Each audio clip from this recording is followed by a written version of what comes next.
My son went missing age 9. I just found a photo of him on the dark web. It's been 3 weeks since my world fell apart. I had entered my son's room one morning to wake him up for school only to see an empty bed waiting for me. My wife and I searched everywhere. The police searched everywhere. But there was absolutely no evidence, no lead, and no trace of my little boy anywhere. It was as if he vanished into thin air. This was only one of the many cases in our town of strange disappearances, and they were always children. I never got along well with my son, but I still loved him more than anything. My wife blamed me for his disappearance, claiming I made him run away, but I would never do such a thing. After a couple weeks, I finally built up the courage to enter his room. Nothing could have ever been more painful than looking at the dust building up on his untouched toys, but I knew that this would be the first step to facing my grief. Maybe I deserved this sadness for all the times I would hit him when he disobeyed me, but he didn't deserve this. I sat on his bed for an hour, breaking down into tears as I looked around his room, hoping to see some sort of sign for where he went, regretting everything I ever did to him. However, despite the police scanning through his entire phone and finding nothing, it had just occurred to me that there was one thing they had forgotten to check: his laptop. I was certain there would be nothing on it. He only ever used it to play Minecraft and Roblox with his friends, but I was desperate for anything that could give me a chance of finding him. I jumped off the bed and went straight to his desk, ripping open the laptop, frantically pressing the spacebar as I waited for it to finish charging. The glow of the screen eventually illuminated my surroundings as my eyes adjusted to what was being presented before me. After scouring through the laptop for 10 minutes, I found nothing. I'd almost completely given up, my heart slowly dropping as I realized there was nothing I could find to save him. That was until I noticed his hard drive behind his pencil case on the desk. As a last hope, I plugged it in, not expecting to find anything else other than maybe some Roblox games or photos. That was until I noticed the antivirus on the laptop spamming notifications saying it was infected. Starting the second I plugged in the hard drive, I knew something was wrong.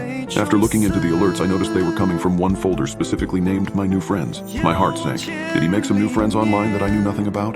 Were they the reason he's gone? I opened the folder and was met with a bunch of shortcuts for an application named Tor Browser, which I didn't at the time. I didn't realize was a direct path to the dark web. I felt a glimmer of hope that I might actually be able to find where he went. My prayers had been answered, and a tab had been left open, though it wasn't one I recognized. There were several weirdly titled links, many of which were live streams. I noticed one had been left highlighted and labeled "Click to see him." I don't know what I was thinking at that moment, but I did just that. I clicked on the link. The screen loaded for a few seconds before a photo blipped up. It was my son. Standing on either side of him were two other people, though their heads weren't in frame. The uneasy expression of my son being held in place by these two beings made me feel faint. I struggled to breathe properly as I began going into a panic attack. Before I could absolutely lose it, I leaned in to get a better look at the photo, only to be blinded by a large pop-up covering the image that looked like some sort of questionnaire. Someone was playing a sick game on me, but I had no choice but to proceed and play along. They had my son, and this was my only chance of getting him back. The first question on the screen was shockingly personal. "Are you looking for a missing son?" My trembling finger hovered over the mouse pad before finally pressing yes. The webpage transformed, presenting a grid of photos of children, all with the same lost look as my son with the same background. Why the hell were there so many? I scrolled through, knowing there must have been so many other parents feeling this same pain. That was until I saw him. It was a recent photo, his hair a little longer than I remembered. As I selected it, a pit formed in my stomach. My son's information filled the screen, his stats, his favorite foods, even the clothes he was last seen wearing. And there, chillingly, was a photo of the bedroom I was sitting in, taken from an angle that suggested a hidden observer. A cold sweat formed on my brow as the next instruction appeared: "Check under the bed."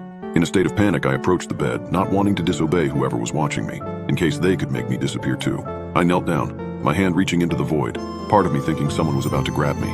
My heart sank when I felt it brush against a shoebox. I didn't remember this ever being there before. It was put there recently. I slowly dragged it out, realizing it was heavier than I originally had thought, and carefully brought it over to my desk. A new message appeared on the screen. Carefully opened the box. I was praying that there wouldn't be some sort of chopped off limb inside for my son. However, upon opening it, the truth was so much worse. A gun, wrapped in a shiny purple cloth, loaded with a single bullet. It was real, the metal cool and ominous in my shaking hands. Looking up, my son was now on a live stream, bound to a chair, a placard hanging from his neck with a scrawled message: "Are we really the bad guys?" A man walked on the screen, pulling down a projector screen in front of my son. I started shaking, thinking they were going to murder him behind the curtain. But instead, a video started playing on the projector. Different clips started appearing on the screen. Videos of me with my son and my wife inside my own house. Tears blurred my vision as I saw myself throwing glass vases towards my wife in fits of pure rage that I forced myself to forget. More and more images showed up of cuts, bruises, and gashes on my wife and son. A montage of moments I'd forced myself to forget, of raised voices and clenched fists. Moments where I'd become a stranger to myself, a tyrant in my own home. Revulsion twisted in my gut as the bitter truth was laid bare. His abduction was salvation from me. A choice appeared on the screen, a simple yet devastating option. Prove you really love him, yourself or him. The camera on the live stream panned out to reveal a figure pointing a gun at my son's head. The insinuation was clear.